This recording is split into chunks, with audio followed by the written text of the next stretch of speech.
I'm a Sudanese journalist and I just had to flee my own country on a plane in the middle of the night. This is what happened.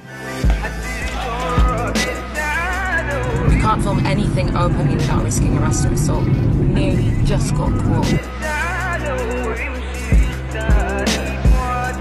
So I'm back in London after spending the last couple of months reporting on the situation in Sudan. The country is in crisis. People are out in the streets protesting against the government.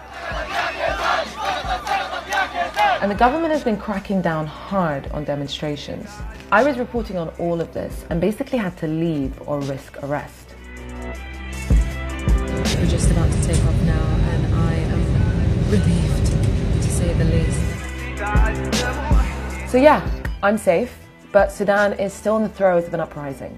This is the story of the people who are still there. So I grew up between Sudan and the UK, and this regime has been around longer than I've been alive. But this latest wave of protests feels different.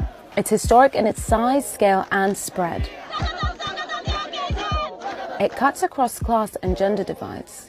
But perhaps what's most striking of all has been the leading role doctors have taken on the front lines of the protests. And the government has clearly taken notice. This footage was filmed on Hospital Street in Khartoum. 4 medics in white coats are arrested and driven off by the military.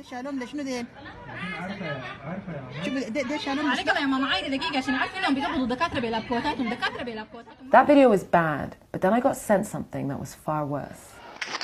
This video shows live gunfire as government militia storm a hospital. After weeks of arresting protesters, forces raid the building, shooting live ammunition and tear gas into an emergency room.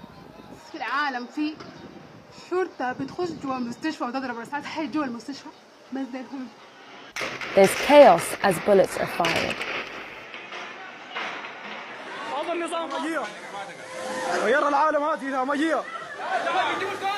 Inside the emergency ward, they clear out a CS gas attack with oxygen tanks. You can't hear what they're saying over the canisters being released. And why have doctors become a target? Well, this is what this doctor told me. والله أكثر من 20 نفر. الناس اللي أنا بعرفهم شخصيا والله لأنه الأطباء هم خط الدفاع الأول يعني فأنت لو عطلت الأطباء شغالين في المستشفيات وأنا عطلت الشعب كله. When he says cripple, he means it. This 22-year-old protester was shot in the leg while demonstrating. We tracked him down to a local hospital, but it was full of policemen. So we had to film him secretly on a mobile phone.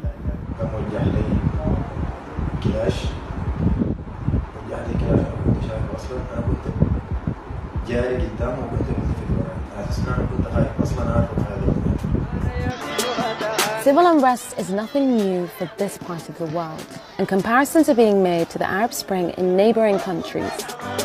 Sudan is just south of Egypt. It's where the Arab world and sub-Saharan Africa meet. The country has seen waves of unrest since 2009. It peaked in 2013 when there were reports of over 200 killed. These protests were initially sparked as a result of increased fuel and food prices, but they were anti-regime from the very start. And this is the leader they're protesting against. President Omar al-Bashir, who, while thousands were taking to the streets in demonstration, was busy performing his trademark stick dance to loyal supporters. Al-Bashir came to power in a military coup in 1989. He's now been in power for nearly 30 years, making him one of the longest-running dictators in the world. He's wanted by the International Criminal Court, who've charged him with genocide in Darfur and crimes against humanity, which include the displacement of millions, as well as extermination, rape, and torture. The warrant for his arrest, which also includes war crimes, has been out since 2009. 10 years later, this was Bashir's response to the current protests. ليس الهدف هو قتل المواطنين وإنما الهدف النهائي هو الحفاظ على أمن المواطنين واستقرارهم. نحن لن نسمح للبلاد أنها تنزلق كما زلقت دول أخرى لأنه يا جماعة نحن أكرم من أن نكون لاجئين ونازحين. While the governments say they're not targeting civilians, videos still circulate showing people being pursued just for filming on their phones. In this video, these people almost get caught by soldiers as they try and film a beating.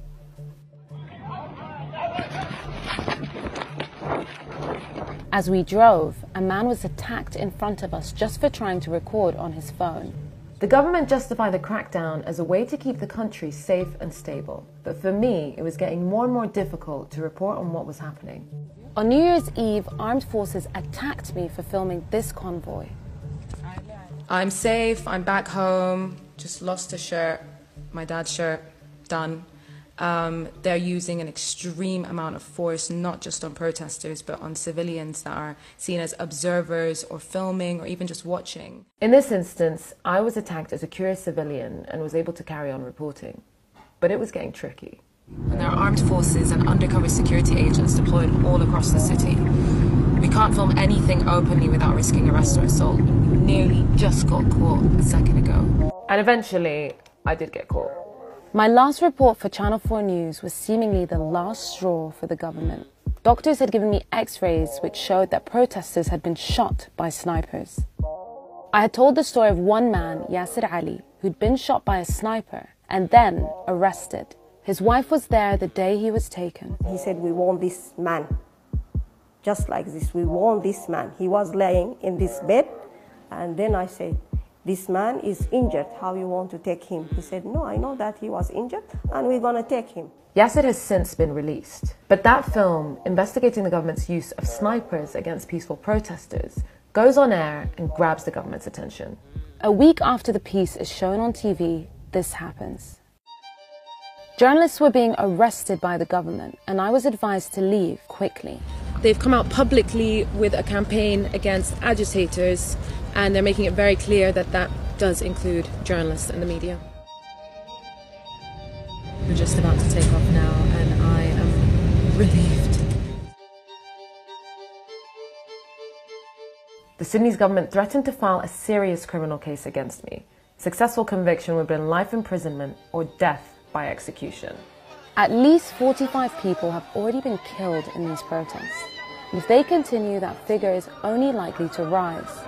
But with fewer reporters able to work in the country, it's going to be harder to know what's going on and what the true scale of the violence really is.